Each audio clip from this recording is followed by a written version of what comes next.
Kementerian Kesihatan Malaysia ingin memaklumkan bahawa terdapat 44 kes yang telah pulih dan dibenarkan discharge pada hari ini.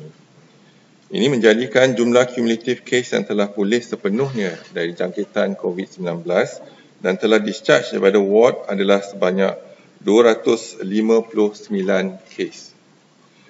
Sehingga 27 Mac 2020, jam 12.30 hari, terdapat 130 kes baru yang dilaporkan. Ini menjadikan jumlah kes positif COVID-19 di Malaysia adalah sebanyak 2,161 kes. Sehingga kini seramai 54 kes positif COVID-19 sedang dirawat di unit rawatan rapi iaitu ICU dan 34 kes memerlukan bantuan pernafasan. Duka cita dimaklumkan sehingga kini terdapat pertambahan 3 kes kematian baru berkaitan dengan COVID-19 yang telah dilaporkan ke CPRC Kebangsaan.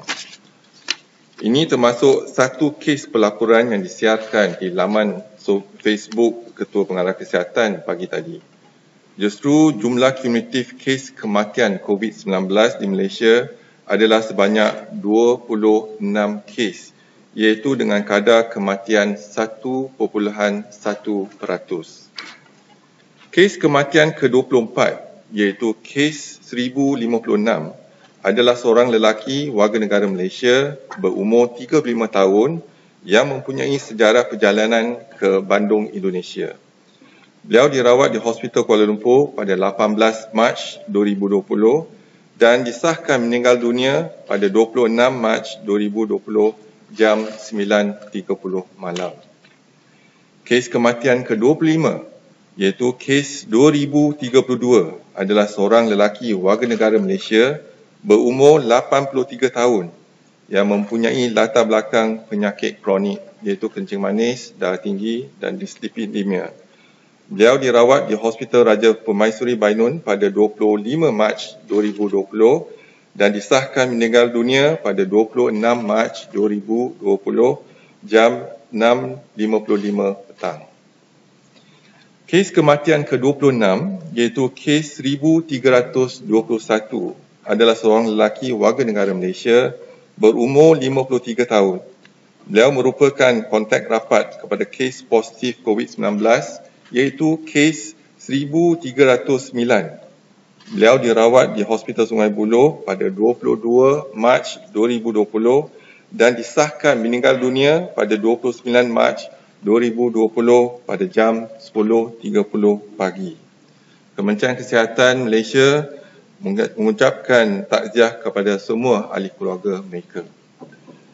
Kerajaan Malaysia telah mengambil pendekatan drastik dalam membendung penularan jangkitan COVID-19 dengan melaksanakan Perintah Kawalan Pergerakan sejak 18 Mac 2020 yang kini dilanjutkan tempoh sehingga 14 April 2020. Kementerian Kesihatan Malaysia sememangnya memantau rapi kes-kes positif yang dilaporkan di seluruh Malaysia. Mengambil kira situasi semasa, kerajaan mendapati terdapat keperluan untuk menjalankan Perintah Kawalan Pergerakan diperketatkan iaitu Enhanced Movement Control Order di kawasan-kawasan yang berisiko tinggi. Seperti yang diumumkan oleh Yang Berhormat Menteri Kanan Kluster Keselamatan semalam, kerajaan telah memutuskan untuk melaksanakan Perintah Kawalan Pergerakan diperketatkan di Kampung Datuk Ibrahim Majid dan Bandar Baru Datuk Ibrahim Majid di Simpang Renggam, Kluang, Johor bermula pada 27 Mac 2020 sehingga 9 April 2020. Sehingga jam 12.30 hari, daerah Kluang, Johor melaporkan sebanyak 88 kes positif COVID-19. Dengan 74 daripadanya adalah dari Kampung Datuk Ibrahim Majid dan Bandar Baru Datuk Ibrahim Majid di Simpang Renggam, Kluang, Johor. Tujuan Perintah Kawalan Pergerakan diperketatkan adalah untuk membendung jangkitan COVID-19 daripada menular keluar dari kawasan tersebut.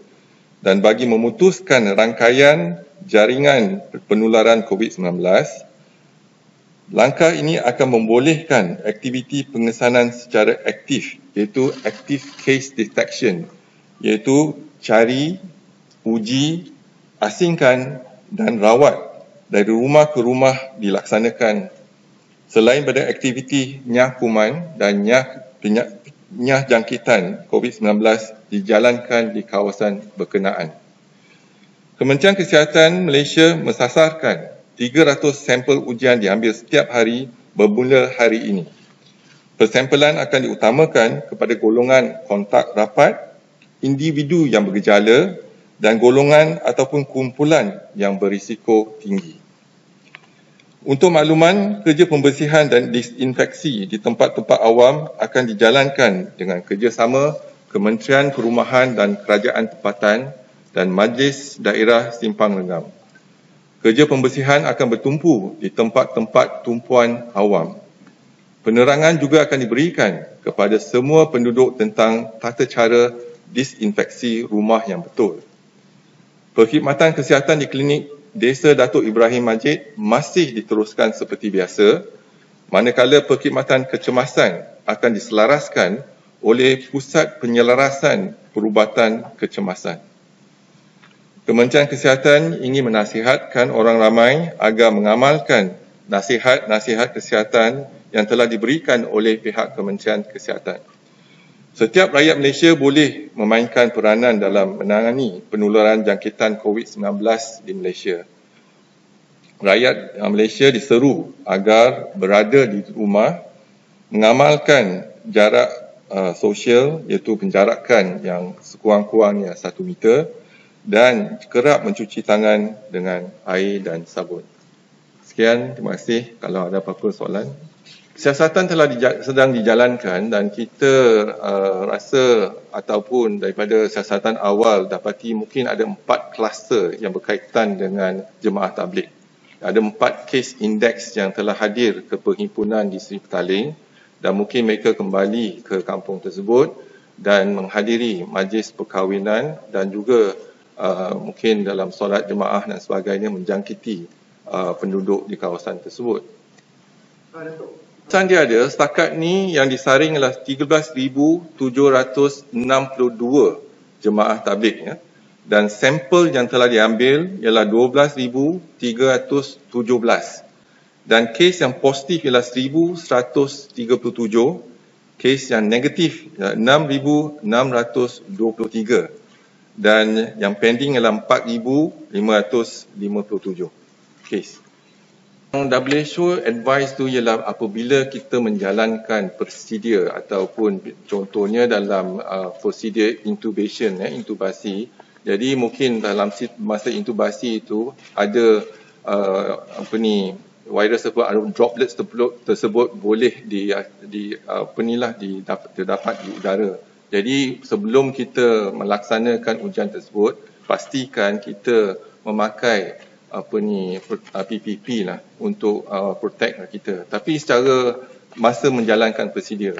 Jadi sebab tu kita nasihatkan kepada barisan hadapan pekerja ataupun health facilities apabila nak menjalankan prosedur pastikan kita pakai PPE. Dan juga WHO telah kontak Kementerian Kesihatan untuk menghubungi Kementerian Kesihatan untuk dipilih sebagai salah satu pusat untuk menjalankan penyelidikan perawatan COVID-19, iaitu kita lihat pada obat yang terbaru yang kita tengah selidik, iaitu penyelidikan obat Remdesivir untuk digunakan pada pesakit COVID-19. Malam ni kita akan ada perbincangan dengan Pertubuhan Kesihatan Sedunia. Dan antara agenda yang kita bincang ialah penyelidikan bersama oleh WHO dengan Kementerian Kesihatan Malaysia. Jadi penyelidikan ini akan tertumpu di Hospital Sungai Buloh dan hospital yang lain iaitu yang telah dikenal pasti sebagai hospital COVID. Kementerian Kesihatan Malaysia mungkin akan dimasukkan sebagai satu tempat ataupun site untuk kita mengumpul data-data dan memberi rawatan kepada pesakit kita menggunakan ubat yang terbaru ni lah. Apa kriteria Malaysia dipilih? Mungkin banyak negara dipilih, tetapi salah satu kriteria yang dipilih adalah kemampuan dan keupayaan Malaysia menjalankan kajian dan jadi sistem kajian di Malaysia, contohnya melalui Clinical Research Malaysia, kita dah ada platform dan penyelidik-penyelidik kita telah pun dilatih untuk menjalankan pendidikan. Jadi antara sebab yang kita dipilih ialah kita dah dikenal pasti sebagai satu negara yang mempunyai sistem kesihatan penyidikan yang baik dan mungkin sebab tu WHO telah pilih Kementerian Kesihatan untuk melaksanakan ataupun penyidikan ini bersama. Malam ni kita akan buat pembincangan, tapi insyaAllah secepat mungkin lah kalau kita dapat ubat tersebut yang kita akan terus melaksanakan penyidikan tersebut. Ini peringkat dunia, ya. WHO melaksanakan peringkat dunia. Malaysia hanya salah satu negara yang dipilih untuk menyertai penyidikan ini. Ada berapa negara yang malam ni baru kita tahu sebab kita hanya dimaklumkan oleh WHO dipilih, tapi berapa negara mungkin kita akan bincangkan malam ni. Ini adalah kerjasama antara Kementerian Kesihatan dengan Pertubuhan Kesihatan Sedunia. Kita telah laksanakan rapid antigen test daripada satu syarikat di negara China dan kita dapati accuracy tak berapa bagus. Jadi IMR telah kenal pasti ujian dengan rapid test daripada company tersebut ataupun brand tersebut tidak sesuai. Dan kita lihat hari ini ada laporan di Sepanyol, ya, mereka membeli 3,400 antigen test kit. Dan mereka dah tak gunakan sebab accuracy adalah lebih kurang 30-40%.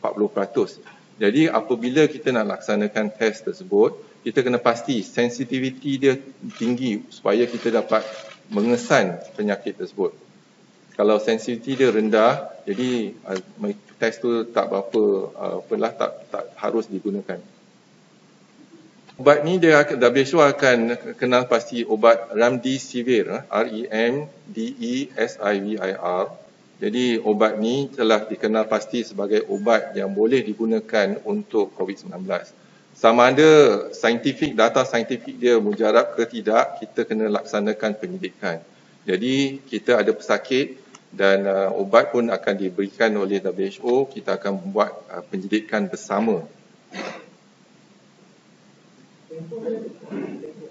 Itulah kita akan bincang malam ni dari segi pelaksanaan penyidikan tersebut. Tapi negara kita telah dikenal pasti sebab kemampuan negara kita dari segi penyidikan. Di Kementerian Kesihatan ada 3 paksi ataupun untuk Kementerian Kesihatan, 3 tanggungjawab besar di Kementerian Kesihatan, iaitu yang pertama memberikan perkhidmatan, yang kedua menjadi tempat latihan pakar perubatan, jururawat dan sebagainya. Dan yang ketiga ialah menjalankan penyidikan di dalam negara dan peringkat luar negara yang bekerjasama dengan agensi-agensi lain, contohnya WHO dan juga Drug of Neglected Disease Initiative DNDi, dan banyak lagi kerjasama Kementerian Kesihatan dengan agensi-agensi luar negara. adakah melibatkan universiti juga? Universiti kita mungkin akan dapatkan site lah. Jadi kita Kementerian Kesihatan kita akan dapatkan pesakit. Jadi pesakit kita bertaburan di hospital-hospital COVID. Contohnya di Universiti Malaya pun mungkin akan terlibat, Universiti Kebangsaan pun akan terlibat. Menjadi satu site di kementerian. Jadi kita akan kumpulkan pesakit-pesakit kita dan kita akan bagi ubat rawatan tersebut dan kita memantau kesan samping ubat tu, kemujaraban ubat tu dan sebagainya. Yang kes yang confirm positif lepas mati ialah one case di Kuching contohnya, apabila mereka menggunakan test kit antibody. Jadi as I mentioned earlier, antibody mungkin negatif tapi dia discharge the patient. Patient tu balik ke rumah and then menjangkiti dua anak pesakit tersebut. Dan juga satu lagi, bila kita masukkan pesakit di ward, biasanya kita akan memantau untuk SARI, severe acute respiratory infection. That's a part of our surveillance. Kita akan make sure that kita buat swab. Macam kes kat Kuantan tu, buat swab, walaupun kita tak ada sejarah masa tu, kita buat swab positif. Apabila kita lihat sejarah, dia hadir perhimpunan di Seri Petaling. So swab is been done. Now, some of the patient, ada pesakit yang dimasukkan bukan sebab jangkitan kuman tetapi sakit jantung contohnya. Tapi kita melaksanakan swab. Dan apabila kita melaksanakan swab dan pesakit dah meninggal dan swab tu positif. Ini yang sebab kita kenapa kes tu bila dah meninggal baru kita tahu positif. Jadi saranan kita kepada semua healthcare workers ataupun barisan hadapan pekerja di Kementerian Kesihatan ialah sekarang ni kita pastikan setiap pesakit di ICU kita kena berhati-hati. Maksudnya kalau walaupun bukan radang paru-paru tetapi kita kena ambil langkah pencegahan, berhati-hati, dan kita akan buat swab ataupun ujian tersebut untuk memastikan tak ada cross infection antara satu pesakit dengan satu pesakit yang lain di ICU. Jadi yang ini mungkin terjadi. Jadi yang pesanan kita kepada semua warga kerja Kementerian Kesihatan di ICU untuk mengambil langkah-langkah pencegahan, dan yang pastinya kalau test tu tak dapat lagi ataupun tak ada ujian laporan ujian tersebut, tapi kita kena anggap pesakit tu positif until proven otherwise. Betul ke antara yang meninggal ni adalah anggota polis? Kita tak nak, ada yang anggota polis, ada juga yang angkatan tentera dan sebagainya lah. Jadi pelbagai, dia tak kira lah sama ada polis ke, angkatan tentera ke, warga biasa, semua terlibat. Boleh dijangkiti kalau datang pada peringkat yang lewat, mungkin akan komplikasi ataupun kadar kematian tu tinggi sikit.